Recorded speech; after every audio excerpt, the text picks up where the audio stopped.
Anna was babysitting her little brother on a stormy night. They were sitting on the couch when the power flickered and went out. She took a flashlight to try to calm him. "Just a storm," she said, but he whispered, "The man in the corner." Anna turned, confused, shining the flashlight toward the empty corner. Nothing. She smiled awkwardly. "There's no one there."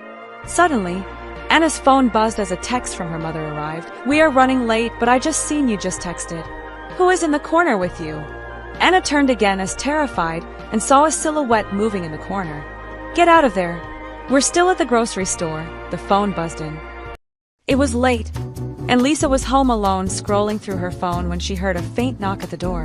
She froze, wondering who could be visiting at this hour. She looked through the peephole. No one was there. She shrugged it off, thinking it was just the wind. But then the knock came again, louder this time. Curious and a little nervous, Lisa opened the door, only to find a note on the doorstep. It read, "I can see you through your window." Her heart was racing as she quickly glanced around her apartment. Nothing. But when she turned back toward the door, she saw a figure standing just outside, staring through the window at her. She backed away, but the figure just smiled. It had just started being 2 a.m. when Emily was awakened by her mother from the kitchen. "Emily, come here. I want to show you something." Semi-groggy and confused, Emily opened her bedroom door and walked downstairs, but froze at the bottom of those steps. Her mother was standing in the kitchen, smiling. "Why are you awake?" Emily asked, her voice shaking. "I was going to ask you the same thing," her mother said. The voice from upstairs shouted again, "Emily, come here. I have something to show you."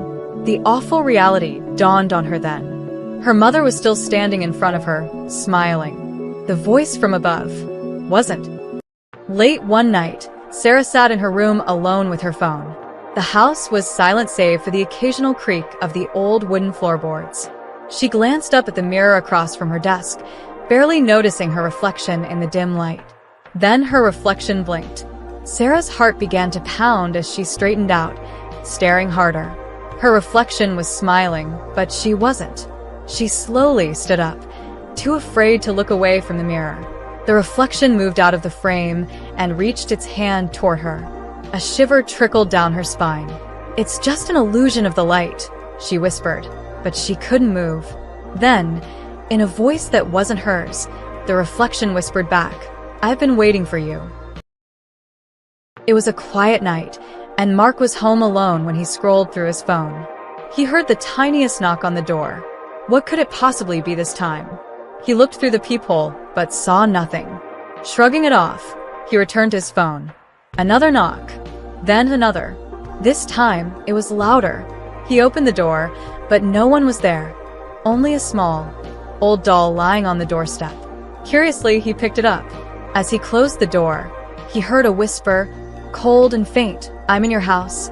Frozen, Mark dropped the doll. It stared back at him with hollow eyes. The whisper came again, louder, "Look behind you." He turned. No one. But in the corner of the room, the doll was now standing, smiling. "So, guess what I'm doing this weekend? I'm going to a pottery class." Pottery, huh? That sounds fun. You ever done it before?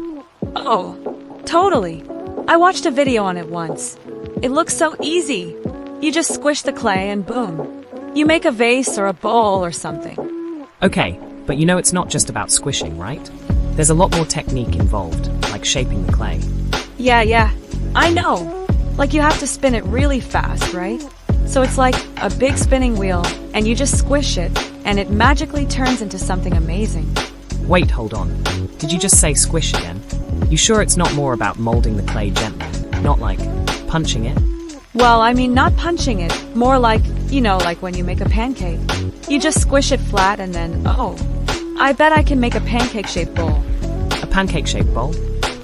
That's not exactly the most traditional pottery, Lily. But think about it. It could be the next big thing. Pottery meets brunch. I could have the world's first pancake bowl. I'm sure that would take the pottery world by storm. You could start a whole trend. Pancake bowls, pizza plates, lasagna mugs. Exactly.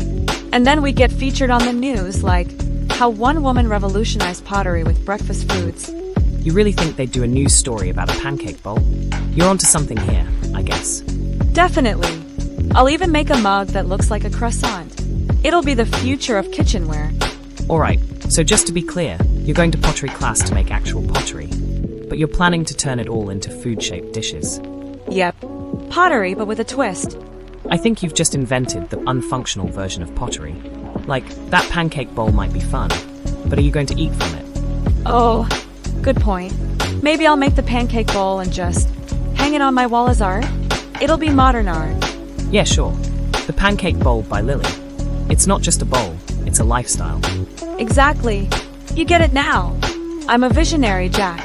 I'm changing the world one squishy pancake bowl at a time. I've never been prouder of a pancake-inspired art movement. I'll get my camera ready for your pancake revolution. Yes, and you'll be my first customer, of course. Of course. I'll take a croissant mug, a lasagna cup, and, why not, an actual pancake plate. Perfect. And don't forget to follow my pottery Instagram. It's gonna blow up. I'll be sure to send a tweet. The future of breakfast pottery is here. Thank you, Lily. Exactly. Thank you, Jack. Thank you for believing in my vision. If nothing else, I'm glad you're having fun. Let me know when you're ready to squish that pancake bowl into existence. Mark was alone at home one night, late at night. He stood in his room when he heard whispers coming from the corner of his bedroom. He thought it was the wind hooting when the whispers just kept on getting louder and clearer. "Come closer, Dot," they called out. Hesitant, he sat up from bed and walked towards the sound. When he was already at the corner, the whispers stopped. In the silence, he felt that something cold brushed against his neck. He spun around, but there was no one there. His cell phone suddenly buzzed. It was a text message from an unknown number. "I am standing right behind you." Mark turned slowly, frozen in place. The figure in the mirror smiled at him. It is midnight. A gentle knocking sound can be heard at her bedroom door. Dazed and puzzled, Sarah got up to open it. She opened the door, and no one. She looked down the empty corridor. She shook her head and went back to bed. The knocks sounded louder this time, but this time coming from inside the closet. Her heart was pounding as she crept toward the closet and slowly started turning the handle. The door swung open, revealing nothing at all. Then there was a whisper, "I am already inside." Terrified, she spun around to see the silhouette of a man standing in the door behind her. Late one night, Emma was home alone in her apartment, mindlessly scrolling through her phone when she heard a knock on the door. Confused, she peeked through the peephole, but saw nothing. Thinking it was a prank, she ignored it. But the knocking continued, louder now, insistent. "Who's there?" she called out, but no answer came. She backed away, her heart pounding, when the door handle began to rattle. Terrified, she ran to her bedroom, locking the door behind her. Suddenly, her phone buzzed. A message appeared from an unknown number. Asterisk, "I'm in the hallway. Now I'm in your room." Asterisk. She turned slowly, and there, standing in the corner, was a shadowy figure. "You shouldn't have checked," it whispered. It was 2 a.m. when Sarah woke up to a faint sound, someone calling her name. She rubbed her eyes, thinking it was just a dream. "Sarah." The voice came again, clearer this time, and it was unmistakably her mother's. Confused, Sarah got out of bed and walked down the hall. "Mom," she whispered, peering into her parents' room. It was empty. The house was quiet now. She had turned to head back toward her room when she heard it again, directly behind her, her mother's voice, soft and pleading. "Sarah, don't go back to your room." A chill wind caressed her neck, and a voice spoke from the darkness. "I am not your mother." Sarah froze, but before she could turn, she felt cold hands grab her. Alex is straightforward, but a bit naive, and has a tendency to take things too literally. Wait, so you're telling me you ate a whole pizza by yourself? Jamie is sarcastic and playful, loves to mess with Alex, and enjoys making things more confusing for fun. Yeah, I devoured it. The pizza didn't stand a chance. Whoa, wait. Did you actually eat it? Or are we talking metaphorically? Because I don't see any pizza crumbs. Oh, I definitely ate it. I even finished the crust. There was no turning back. But you devoured it? With your mouth? Are you sure you didn't just, I don't know, absorb it somehow? Like a vacuum cleaner? Well, I did vacuum it down pretty fast, but no, I didn't suck it up off the floor or anything. I just ate it like a normal person. Wait, so if you didn't suck it up like a vacuum, how did you finish it so fast? Are you sure you're not some sort of pizza-eating superhero with superpowers? You know, like Pizza Man or something. Yeah, actually, Pizza Man is my alter ego. I wear stretchy pants and I can eat a whole pizza in under 5 minutes. It's pretty impressive, but I have to keep it low-key. Wow, okay, but you didn't become the pizza, right? You didn't transform into it and just wait. Is that how superpowers work? Alex, sometimes I think you might be a little too literal. Yes, I ate the pizza. No, I didn't turn into a pizza or vacuum it up like some weird superhero.